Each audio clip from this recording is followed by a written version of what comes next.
প্রাথমিক বিদ্যালয়ের শিক্ষকরা বিয়ে করতে ভয় পায়, স্ক্রিনে দেখতে পাচ্ছেন। এবং আরও অসংখ্য বিষয় আমি বলছি, বলছে যে প্রাথমিক বিদ্যালয়ের শিক্ষক শিক্ষিকারা একটা দেশি মুরগি কিনে খেতে পায় না, ভালো মাছ মাংস কিনে খেতে পায় না। আবার আরেকজন বলছে যে অনেক দিন আগে গরুর মাংস খেয়েছে, এখনও পর্যন্ত মাংস খায়নি। তাদের এই ধরনের শিক্ষকদের আমি উদ্দেশ্য করে বলছি, আপনারা যে এত বড় মিথ্যা কথাগুলো বলছেন, আদৌ কি বাংলাদেশে এমন কোনো পরিবার আছে যে মুরগির মাংস গরুর মাংস কিনে খায় না?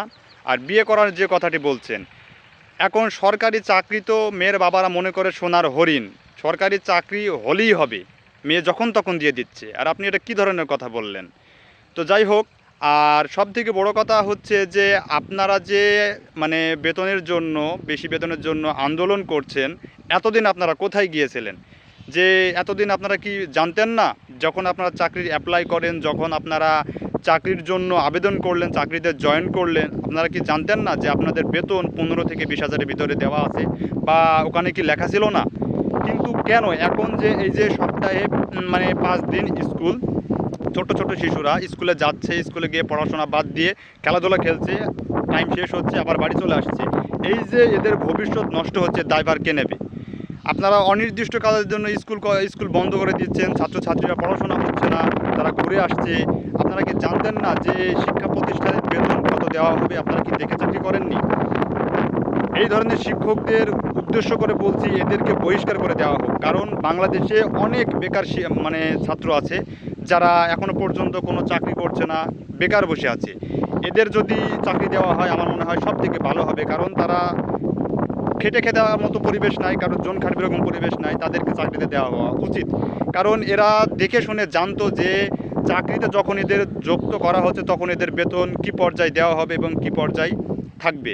কিন্তু তারপরও এখন যে এরা দেশে গোলযোগ সৃষ্টি করছে, আন্দোলন করছে, বিভিন্ন ধরনের কথা বলছে, আসলে এরা ঠিক না।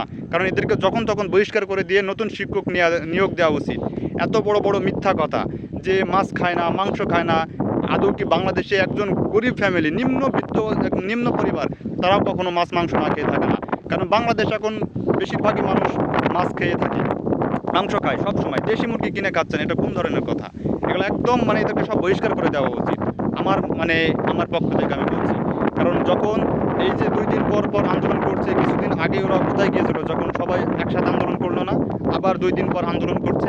এটা কি মগের মুলুক পাইছে নাকি যখন আন্দোলন করবে ইচ্ছা মতো শিক্ষা উপদেষ্টার উপর, সরকারের উপর দায়ভার চাপিয়ে দেবে? এগুলো কি ঠিক হচ্ছে? মিথ্যা মিথ্যা কথা বলছে এবং বলছে যে আমরা মাছ খাইনি, মাংস খাইনি, দেশটাকে ধ্বংস করার উদ্দেশ্য। ভবিষ্যৎ প্রজন্ম এদের কাছ থেকে কী শিখবে? যারা স্কুলে শিক্ষা প্রতিষ্ঠানে পড়াশোনা করছে এরা তো মানে এদের কাছ থেকে কিছুই শেখার না। আর স্কুলে গিয়ে মাস্টাররা কী করছে? লুডো খেলছে, গেম খেলছে, ক্লাস নিচ্ছে না। দেশটাকে ধ্বংস করার প্রক্রিয়া চলছে। বহিষ্কার করে দেওয়া হোক, সকল মাস্টারকে বহিষ্কার করে দিয়ে নতুন যারা বেকার শিক্ষক ছাত্ররা আছে তাদেরকে চাকরিতে নিয়োগ দেওয়া হোক।